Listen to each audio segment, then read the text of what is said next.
Anissa destruindo Mark, Allen sendo muito mais forte do que ele pensava, nova mão do Rex, Mark e Amber terminando e quem Anissa disse que vai aparecer. Nesse vídeo faremos análise completa do 7º episódio da 2ª temporada de Invencível. Então, vamos nessa! E se ele descobrir que você continua resistindo ao seu destino, ele vai demonstrar o erro que você cometeu e todo o planeta vai pagar por isso. Fala pessoal, eu sou o Pedro e mais uma vez eu separei 10 tópicos para a gente ir comentando, aqui nessa análise. Também separei alguns easter eggs, algumas referências, como por exemplo, o fato da cena de abertura se passar na Comic Con, o que é uma referência aos quadrinhos, onde no capítulo 97 o Mark também vai em uma Comic Con. E lá até temos essa página onde o criador do Science Dog explica como funciona o quadrinho, como funciona o HQ, fora que ter essa cena é uma própria referência a Invencível, que é baseado em um quadrinho.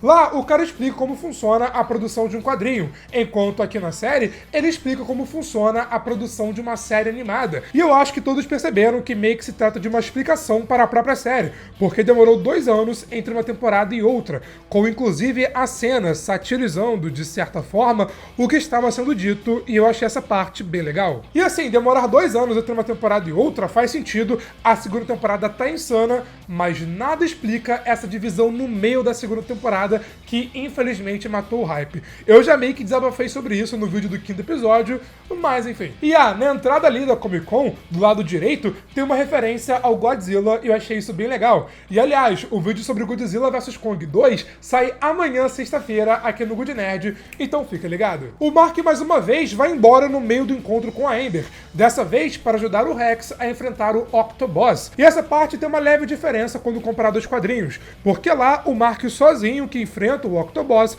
e contra aqui é basicamente o Rex que derrota o Octoboss em si. E foi até engraçado porque o Rex chamou ele de Davy Jones, lá de Piratas do Caribe. E é até engraçado porque o Octoboss parece meio que uma junção do Davy Jones com o Thanos. Outra referência é que vimos o Rex usando a sua mão robótica. Ele comentou com o Mark no episódio passado que estavam construindo uma mão robótica para ele. E aqui conhecemos a nova mão, que, assim como nos quadrinhos, meio que dispara um raio dela. E legal que, mais uma vez, assim como nos quadrinhos, para disparar o raio, o Rex deixa sua mão no estilo Homem-Aranha, vamos dizer assim. E claro, essa referência não é por acaso. Pra quem não sabe, o Homem-Aranha e o Invencível já se encontraram nos quadrinhos. É meio que um crossover em uma HQ especial da Marvel, e dando um mini spoiler do futuro da história. Se você não quiser saber, pule para esse minuto aqui. Na luta do Anderson Levy contra o Mark, que vai acontecer no próximo episódio, o Mark até vai parar no universo do Homem-Aranha. Ele meio que se esbarra no Dr. Octopus e a gente vê a teia do Homem-Aranha puxando o Mark. O Homem-Aranha não aparece, mas aparece a sua teia, o que já tá valendo. Enquanto o robô fica ali, meio que tentando ajudar a menina monstro, mesmo que contra a vontade dela,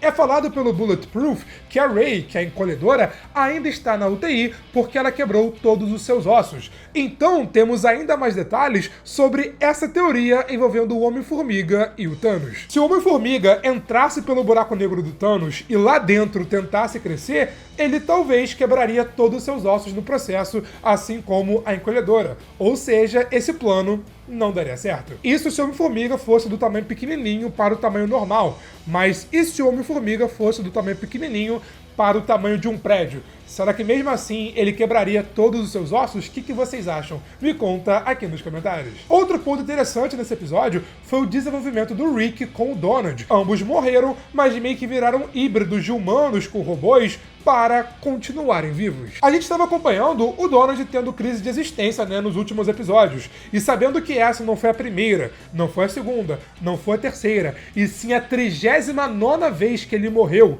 e voltou como robô, ele percebeu que ficou assim, mas que para um bem maior, sabe? O Donald, ele é tão bom, uma pessoa tão boa e um agente tão bom, que sempre que ele morria, era para salvar outras pessoas. E sabendo que ele é valioso, o Cecil ficou toda hora o reconstruindo, para que mesmo como robô, ele ainda continuasse vivo, vivo entre aspas, ele continuasse salvando cada vez mais pessoas. Assim como nos quadrinhos, é o Donald que ajuda o Rick, conversando com ele, revelando que o próprio Donald também é um robô robô, assim como o Rick, que morreu salvando a vida do Mark e do William. E mesmo como metade robô, o Rick ainda gosta do William, ainda chora, ainda tem emoção, o que, pô, cara, é um baita desenvolvimento muito maneiro. Se o Mark dessa vez não teve o seu encontro interrompido por uma ligação do Cecil, a Anissa apareceu e estragou tudo. Nos quadrinhos, ela aparece no meio do almoço do Mark com a Deb. Aqui adaptaram para Mark e Amber e, cara, deixaram a cena ainda mais tensa. A Anissa estava ali para basicamente lembrar o Mark do que ele deve fazer,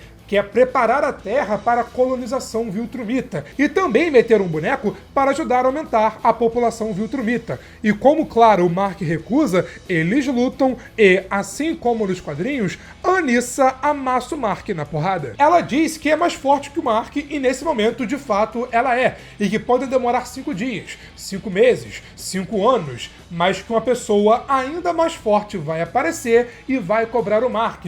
E caso ele continue se recusando, ele vai virar lateral direito do Vasco. Agora, quem é essa pessoa que vai aparecer? No final do vídeo eu conto pra vocês. E sim, essa Anissa é aquela Anissa, aquela personagem que vai deixar o Mark traumatizado quando ela voltar para a Terra. Ou seja, a Anissa vai voltar e ainda será muito importante dentro da história. A relação do Mark com a Amber já estava ruim, e agora, após o acontecimento da Anissa, eles finalmente terminaram para nossa alegria.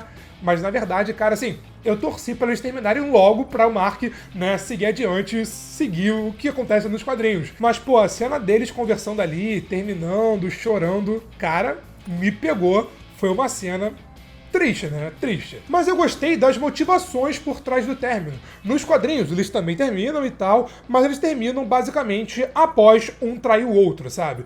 Aqui não teve traição. Ambos sabiam que a relação não estava funcionando. E após a Amber meio que ser ameaçada por conta do Mark, meio que ser usada como uma arma contra ele, foi melhor eles terminarem e cada um seguir caminhos separados.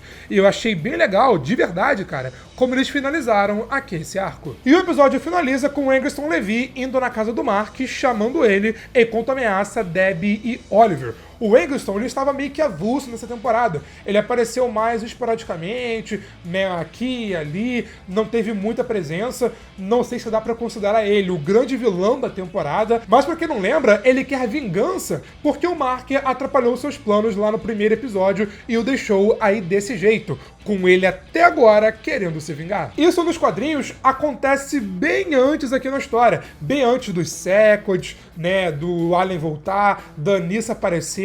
Aqui eles trocaram a ordem pra meio que ter um grande ápice, um grande auge da temporada, e sabendo como funciona essa luta, eu acho que eles acertaram. Porque, meus amigos, o próximo episódio promete e promete demais. Mas o sétimo não acabou, porque assim como o anterior, ele meio que tem uma cena pós-créditos, onde vimos o Alan indo atrás da prisão viltrumita, enfrentando a Anissa, mas deixando a Anissa meio que capturá-lo. Vamos lá, eu quero comentar duas coisas sobre essa parte. O Alan, como ele mesmo fala, agora ele está muito mais forte do que antes.